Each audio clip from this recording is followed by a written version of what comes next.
नमस्कार, मी रश्मी खेडीकर. नवभारत नवराष्ट्रमध्ये सगळ्यांचं खूप खूप स्वागत. हिवाळी अधिवेशन सुरू आहे, पण नागपूरमध्ये आहोत आणि देवळी मतदारसंघाचे आमदार राजेशदादा बकाणी आता माझ्यासोबत आहेत.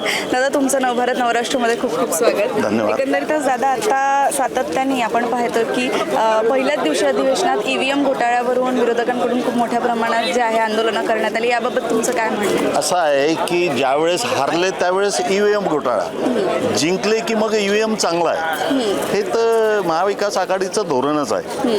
त्याच्यामुळे त्यांनी याच्यामध्ये पडू नये. आता हा जनतेचा कौल आहे आणि मोठ्या मनाने त्यांनी तो स्वीकार करायला पाहिजे. दादा, सातत्याने हिवाळी अधिवेशन आपण म्हणतो नागपूरमध्ये होते, आपण विदर्भाचे लोक आहेत, तर कुठेतरी विदर्भाचा मुद्द्याकडे दुर्लक्ष केलं जातं का? असं नाही आहे. विदर्भाच्या मुद्द्याकडे दुर्लक्ष केलं जाते असं म्हटलं जाणार नाही, कारण विदर्भासाठी खूप काही भारतीय जनता पार्टीचं सरकार, महायुतीचं सरकार ज्यावेळेस महाराष्ट्रामध्ये आलं त्यावेळेसपासून या विदर्भावर जो पूर्वी अन्याय होत होता तो अन्याय 100% दूर झाला.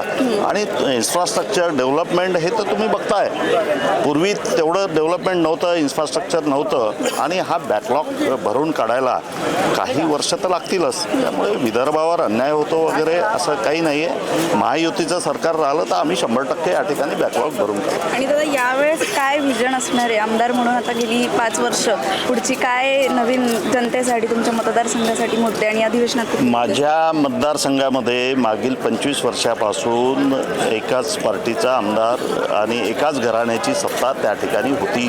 तेच निवडून येऊन आले होते. माझा मतदारसंघ देवळी पुलगाव हा विकासापासून कोसो दूर आहे. त्या ठिकाणी विकासाचे कुठलेच कामं झाले नाही. रस्त्याची चाळण झाली आहे, शेतात जाणारी पांदण नाही.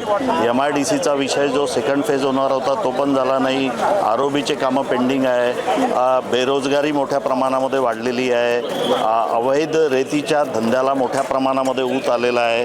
हे सगळे विषय मी त्या ठिकाणी मांडणार आहे आणि औचित्याच्या विषयामध्ये मी उद्या शेताला कुंपण द्यावं आणि तेही 100% अनुदानावर द्यावं या संदर्भामध्ये औचित्याच्या मुद्द्यामध्ये तो विषय घेणार आहे. देवळीला दस्त नोंदणीचं ऑफिस नाही, तो विषयसुद्धा देवळीसाठी घेणार आहे. पुलगावला पण 3 दिवस चालू असतं, ते आठवडाभर चालू राहावं.